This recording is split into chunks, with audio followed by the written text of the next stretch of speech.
Hey, what is up guys? It's me, Sanosuke, and today I'm going to be doing a brief discussion video in regards to Naruto Ultimate Ninja Storm Generations. Today we're going to be talking about fair play and awakenings while in ranked games and player matches. Now, this video is going to be going off of the last video I did, which was referring to spamming in games for generations, and that was typically in regards to clarifying what is spamming, and it kind of touched on fair play. But then when I was going back and rewatching the video afterwards, I realized that I did mention something about fair play, but didn't go into detail as to what I consider fair play. So of course, like in the last video, I am going to ask for you guys' opinions and you guys' thoughts on, what makes the game fun for you, what sort of things would you consider fair play, and what sort of things would you call, bullshit on, and pretty much say, that's spamming or just bogus and just kind of takes away the fun from the game. So the first point of fair play is pretty much, the obvious. Don't spam. Spamming as in ninjutsu, throws, ninja tools, etc., all that stuff. I mentioned in the last video, which will be linked around here somewhere.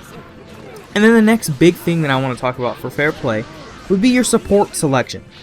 Now, typically, lately, probably a lot of people have noticed, especially for ranked games, a lot of the higher ranking people, or those people who are just trying to climb the damn ladder, will pick Hidan and Pain, or Hidan, Pain, or Tsuchikage. It'll be one of the three, and they'll be paired up. And it's always like, as soon as you see that someone's picked either of those characters, you know that fight's going to be a pain in the ass. Because every person who picks either Pain, Hidan, Tsuchikage in whatever combination seems to play exactly the same with the supports. They'll send Hidan after you, get you stuck in Hidan's combo if you didn't realize he was there, or you didn't block or sub, whatever. You get screwed, you get stuck. So what happens with Hidan is you'll use substitution, right? And you'll fall right back into the combo. So you'll either use one sub, or some people may actually use all of them, because I know there are times when I'll press the sub button once, and I guess my finger didn't leave the triggers fast enough, and my character will sub again. So that is just sort of one of the little things that people will say, oh, well, I'm just trying to make you use your sub, so I use Hidan. Which is bullshit, okay? Call it what it is. It's bullshit. So once they get you stuck in Hidan's combo, what will happen is you'll get hit by an ultimate, and a lot of people are like, why don't you just sub? Well, what's going to happen is you're going to sub, and the game is either going to sub the technique, the ultimate, or it's going to sub Hidan's move. And sometimes you'll move right into the other. And it kind of just becomes pointless to try and sub out of it when they use an ultimate. I just kind of, when I get taken out or hit by Hidan, I'll try the sub and, hope it saves my ass. My biggest advice is just use your support to basically pull you out of that move. Your support will hopefully knock Hidan back or hit your opponent before they can hit you with their ultimate, whatever the case is going to be. So the biggest thing about fair play is your support selection. My biggest advice when it comes to supports are pick legitimate teams. I always love playing people and seeing, they'll use Team 7, either the Shippuden version, or they'll use Nostalgic Team 7 as the game calls it, or Nostalgic Team Kakashi, I think it's listed as on Generations. I'm pretty sure that's what it is. And it's always nice just to see legit teams. And if they're, hodgepodge teams, as long as I don't see Pain and Hidan, or Pain and Tsuchikage, whatever, typically I don't care. I mean, it's normally like, it's a unique team, and unique teams are really nice to see. My typical team for ranked games and kind of, I guess, quote-unquote serious matches is I use Susanoo Sasuke, the Masked Man, and Itachi. I'm actually going to do a video explaining different perks to some of the underused supports or some of the underestimated supports. Recently, I've been kind of experimenting with my teams and doing a whole bunch of different things because I'm a big team match player. I suck at singles. I rarely ever play singles, but I'm actually going to be talking about singles and fair play later on in this video. So, the things that we've really covered are don't spam in your support selection. Try picking original teams and unique teams. Now, I know some people are like, well, I'm going to get my ass handed to me in ranked games. No, you're not. Just because you don't use Hidan and Tsuchikage and freaking Pain doesn't mean you're going to get your ass handed to you. It just means that you're going to have to test your teams and think about, your team beforehand and kind of figure out teams that work best for you and that can do what you want them to do as far as forcing your opponent to use their subs, forcing your opponent to take your attacks, forcing them to fall into your ultimates, or whatever the case may be. And yet at the same time, deal with the pain in the ass, Hidan, Tsuchikage, and Pain. So when you're picking your teams and making your unique teams, just keep little things and counters in mind. That's what You know, that's what I do. I test out my teams. Typically in a crash course, I'll just play a player match or a ranked game and just kind of say, hey, I'm just going to try this team out. If I lose, whatever. But yeah, so biggest thing is your support selection. Now I'm going to go on to single matches, which I don't really play. But single matches, to me, have the most importance when it comes to fair play, because you don't have a support to cover your ass. Single matches, in reality, really come down to how quickly you can force someone to use their chakra and use their substitutions. At that point, the game is pretty much yours. I mean, if you can make someone run out of, especially chakra, okay, single matches, in my opinion, chakra is probably in some ways more important than your sub bar. Because if you're playing someone who's not good at timing, and they sub and you dash in their face, you know, then they're going to use another sub. And you can just dash them again and keep killing their subs that way. So, I mean, I guess that really only works if someone sucks, or I don't know, I guess I don't want to say if they suck, but if they just haven't got that grasp on that yet, or you're really good at the timing. So yeah, for single matches, what it really comes down to for fair play is kind of don't be an asshole, you know. That's pretty much the best way to put it. Now, don't spam. I mean, that's the biggest thing. That's part of why I don't play single matches. A lot of people I play either spam or they bitch at me when I'll run out of subs and I'm not gonna stand there. You know, I back up a little bit, kind of move around and kind of think about, okay, how are they playing? What can I do? And yada yada yada.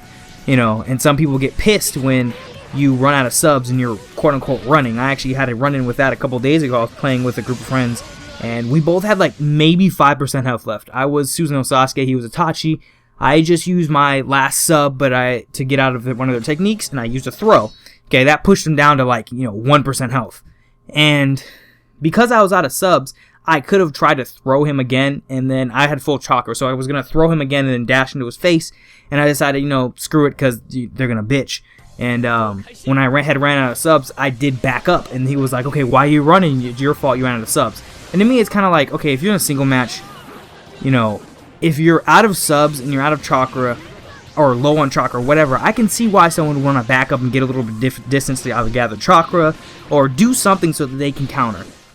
I personally think it's asinine when someone's like, you're a bitch because you're running away when you have no chakra, no substitutions. Yeah, I get that, it's my fault or that person's fault if they ran out, but, well, instead of bitching at them, why don't you chase them or use your ninjutsu and hit them while they're backing away, especially with, Fireball Itachi. All you have to do is fire off a fireball when they're backing up and they're done.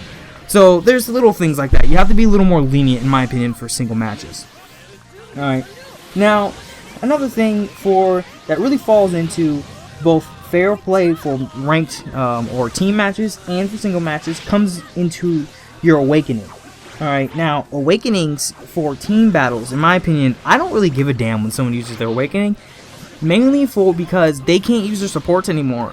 So I still have my support, so if you flank me or do something where you're probably going to end up raping me, I can call in my supports to force you back, get some space, and then I can go on the attack. Now, this is for, of course, supports that aren't like Susanoo, Sasuke, not supports, excuse me, awakenings for characters like Itachi, Susanoo Sasuke, Killer Bee, and that's the only 3 giants, I believe they're giant. Oh, and Deidara, that's for them. Now, it sucks when you play them in a single match because you don't have your supports to back you up, and, if you don't have a frenzy pill or something, you're probably going to get shit stomped because you can't really do anything to offset. If they charge you and you're not prepared, you're probably going to lose because, like I said, you're not prepared to counter or get the fuck out the way, because if you sub, they're going to come at you again. So, in my opinion, for single matches, if you have a giant awakening, don't be an asshole and use your awakening.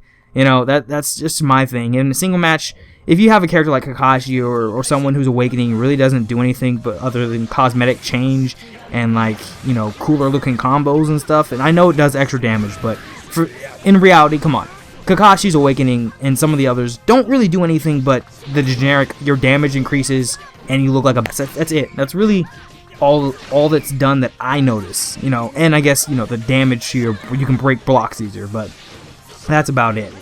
And then for ranked matches, the reason, as I said previously, I don't really give a damn if someone goes into awakening. Even if they're a giant, I can just hit the crap out of you with my supports and just force you back, and you can't really do anything. Now, there isn't an example of that in this video somewhere in the gameplay. You know, I don't really expect everybody to pay attention to the gameplay, more so, you know, the important stuff is the information or my idea of fair play. But there's an example, me and Logic Zombie were playing, we were just screwing around, that's why, you know, he went to his awakening as Deidara or whatever in that game, and I pretty much just forced him into the corner and just, you know, finished him off, which is what you have to do for giant awakenings in team battles. So, I mean, like I said, I don't have a problem in any shape or form when somebody uses their awakening. So, and at the end of the day, that's pretty much all I have for fair play. Just don't spam. Use unique teams. Do something different that we don't see every damn day. Don't try and play like the next top gamer, as in, when I say top gamer, I use that in air quotes, as in trying to use what everyone uses, and, you know, just because they're a hero doesn't mean that they're actually good at the game. It could just mean that they know how to whore those supports, and that's about it. Single matches, don't be an asshole. Best way to put it. Don't be an asshole with, you know, spamming, continual use of ninja tools and throws, and with your awakening, be a little wary with your awakenings. Of course, it doesn't matter, or it depends on if you're playing with personal friends or not, but generally speaking, fair play, and in my idea, is just, in general, the key rule is don't be a dick. Alright guys, I'm Sanosuke. Thanks for watching. It would mean so much if you could drop me a comment, let me know what you think of the video, let me know, you know, what your thoughts are on fair play and things that, you know, you really enjoy about the game, etc., etc. It'd be awesome if you could like this video and subscribe to the channel. Once again, I'm Sanosuke. Thank you so much for watching. I appreciate all of your support.